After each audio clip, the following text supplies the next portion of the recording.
में हम डरने वाले थोड़ी सा, हमने कोई आतंकवादी थोड़ी सा।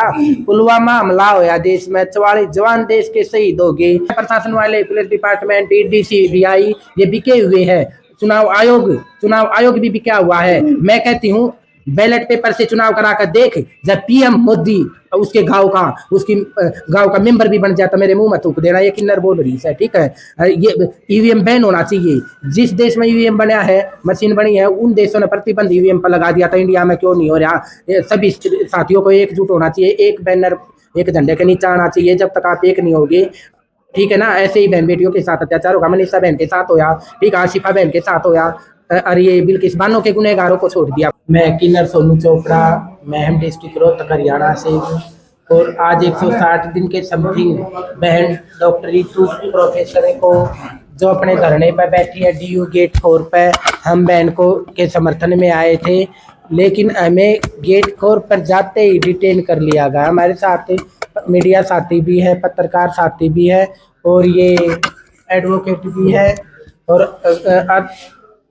अलग अलग स्टेटों से लड़के युवा साथी हमारे साथ है। लेकिन हम घबराने वाले नहीं हैं। बाबा साहब अम्बेडकर जी का खून हमारी रगों में है, और किन्नर समाज को भी, बहन को न्याय दिलाने के लिए आगे आना चाहिए। मैं अब फिलहाल लो कर रही हूँ राजस्थान से, लॉ की स्टूडेंट हूँ, अपने हक अधिकारों को जानती हूँ, पढ़ी लिखी हूँ, 10 साल टीचिंग किया है, फ्री एकेडमी एंड लाइब्रेरी चलाती हूँ मैम में, और जहाँ भी अपने समाज की बात आती है मैं आगे रहती हूँ, रहना भी चाहिए। जिनको वंचित समाज से कहा गया है और जिनको लगता है कि अभी तो डॉक्टर रितु का है, ये प्रोटेस्ट खत्म हो जाएगा, डॉक्टर रितु केवल न्याय मांग रही हैं, और जो लोग चुप हैं इस मामले में, क्या कहेंगे आप उनके? देखो, मैं पहले ना हरियाणा में MDU में रोहतक में पूनम जाटव का मामला उठा था, उसको भी नौकरी से निकाल दिया था। उस मामले में भी मैं बहन जी का साथ दिया था, गेट हमने बंद कर दिया था। दोषियों को पकड़ाने के लिए हमने बहुत कोशिश करी, लेकिन मनुवादी सरकार है। ये जो हमारे बड़ी बड़ी पोस्टों पर IAS अफसर, HCS अफसर भी हमारे सुरक्षित नहीं है। बीजेपी के राज में ये मौका ढूंढते कब से इनको निलंबित किया जाए। और ये डॉक्टर रतन जी है, और ये डॉक्टर लक्ष्मण यादव जी हैं, उनको भी नौकरी से निकाल दिया। बहन रितु है धरने पर बैठी है, बहन को न्याय दिलाने के लिए। आज पूरा Bahujan Samaj, SC ST OBC minority और जाट समाज का भी मैं धन्यवाद करती हूँ, क्योंकि वो भी धरने में शामिल होता है और बहन के लिए न्याय दिलाने के लिए आवाज उठाता है। अभी पीछे से किसान आंदोलन कर रहे थे, किसानों ने पूरे दिल्ली को जाम कर रख दिया था। ये मनुवादी ने सोचा कि ये बहुजन समाज के हैं, ये आगे नहीं आएंगे, लेकिन हमारे रगों मत बाबा साहब अम्बेडकर का खून से हमके पीछे हटने वाले थोड़ी हैं। उस टाइम बाबा साहब ने अकेले ने इतने मनुवादियों से टक्कर ली। अब तक पूरा समाज बहुजन समाज संसाधन संपन्न है, एजुकेटेड, बड़ी बड़ी पोस्टों पर बहुजन समाज है। अब हम घबराने वाले नहीं सा। देखो आने वाला युग में ना टाइम पे गृह युद्ध छड़ेगा, एक नीली क्रांति एंड मनुवाद की क्रांति छड़ेगी, और अपने हक अधिकार के लिए हम बाबा साहब के संविधान को फॉलो करते हैं और बहन को न्याय तन मन धन से दिलाएंगे। और जो सविता राय है, जो वाइस चांसलर है यहाँ की DU की, उसको निलंबित किया जाना चाहिए। SC ST एक्ट पर उस पर मुकदमा दर्ज करना चाहिए और बहन को न्याय दिलाना चाहिए। मुकदमा दर्ज है, चार्जशीट दायर है, हो चुकी है, फिर भी अरेस्ट नहीं किया गया। उसको अरेस्ट नहीं कराया गया। ये मनुवादी है ना, ये उन बीजेपी में है, और बीजेपी वाले नहीं चाहते कि भाई किसी को अरेस्ट कराया जाए, क्योंकि ये अपने समाज के लिए जो हम आवाज उठाते, हमने शांतिपूर्वक ढंग से हम वहाँ जा रहे थे, अकेली थी मैं, तो मेरे को भी डिटेन कर लिया, लेकिन हम घबराते नहीं था। ठीक है, मेरा बहुजन समाज करोड़ों में है और पीछे हटने वाला नहीं है। प्रोफेसर रितु ने 6 तारीख के लिए एक बड़ा प्रोटेस्ट करने का ऐलान किया था, तो सुबह 9 बजे से ही पुलिस ने जो व्यक्ति एक बारी बारी से आ रहे थे, धीरे धीरे उनको डिटेन किया, साथ साथ में पत्रकारों को भी डिटेन किया। क्या कहेंगे? देखो, पत्रकार साथी और एडवोकेट साथी भी थे, जिस बस में हम आए हैं। ये बहन जसबीर भी है हरियाणा से। लेकिन ये ना जो अकेला बंदा था, धारा 144 बता रही ये लग रही, अकेला बंदा पे भी को भी न डिटेन किया। मैं तो अकेली चल रही थी और बहन को न्याय दिलाने के लिए आई हूँ भाई। मैं हम डरने वाले थोड़ी सामने कोई आतंकवादी थोड़ी सा। पुलवामा हमला होया देश में, 44 जवान देश के शहीद हो गए हैं। गुजरात एक पुल गिरा, हजारों लोग वहां मारे गए थे। आए दिन कोरोना महामारी आई, इसमें लाखों करोड़ों लोगों के अंग बेचे गए, मानव तस्करी करी गई। उनके आरोपियों को क्यों नहीं पुलिस वो करती, फांसी तोड़ती? अगर हिंदू मुस्लिम पता ये वो कर देते, हम हिंदू नहीं सा, हिंदू ये गाली होती है। हम बाबा साहब अम्बेडकर के बच्चे हैं, अम्बेडकरवादी सा, ठीक है। हमारी हरिजन नहीं सा।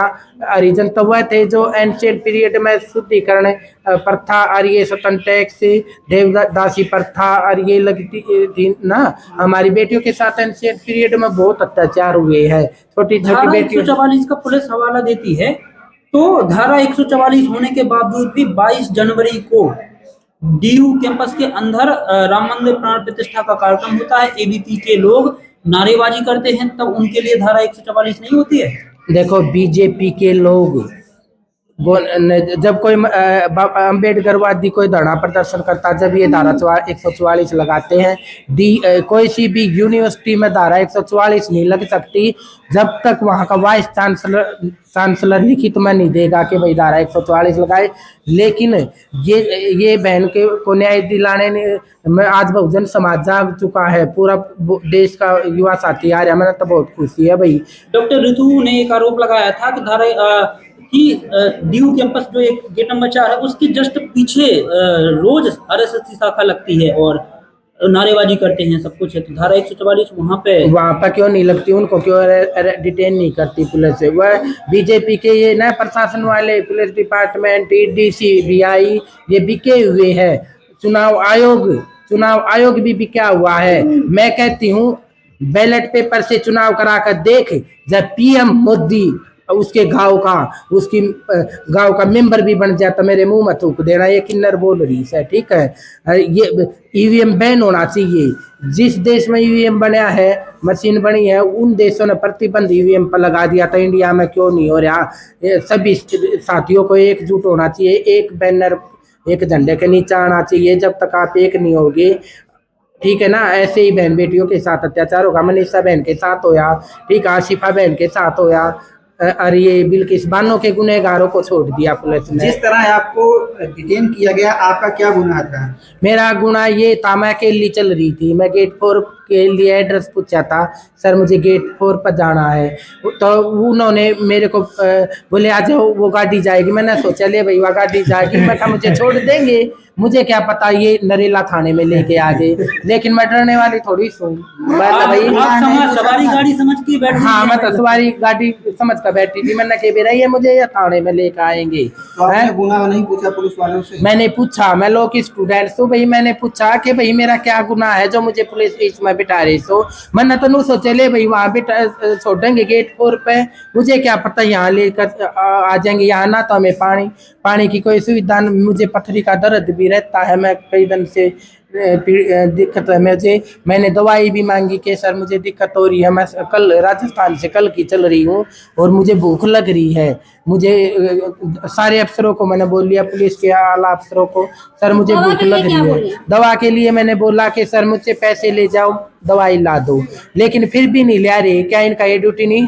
कल मेरे साथ कोई घटना घट गई तो कौन जिम्मेदार होगा? मेरा भाई, ऐसे ही मेरा भाई फौजी था, एनर्जी कमांडो था, उनका भी मर्डर हो गया था मानेसर में, लेकिन उसको भी न्याय नहीं मिला था। उसके मर्डर को सुसाइड का रूप दे दिया। लेकिन मैं घबराने वाली नहीं हूँ। मेरा तो मैं क्या हूँ, किन्नर हूँ। मेरा आज भी मरी कल भी मरी, अगर अपने समाज पर मरूंगी मुझे खुशी मिलेगी। है जब बड़े बड़े समाज के फुल्ले है, सावित्रीबाई फुल्ले, बाबा साहेब अम्बेडकर ने हमारे समाज पर 4 बच्चे कुर्बान कर दिए, बिरसा मुंडे ने अपना जीवन त्याग दिया। अगर मेरी जान चली जाएगी मुझे खुशी मिलेगी, मेरे मुक्ति मिल जाएगी मुझे कि भाई मैं अपने समाज का कुछ काम आ सकी। सभी को जय भीम, नमो बुद्धाय।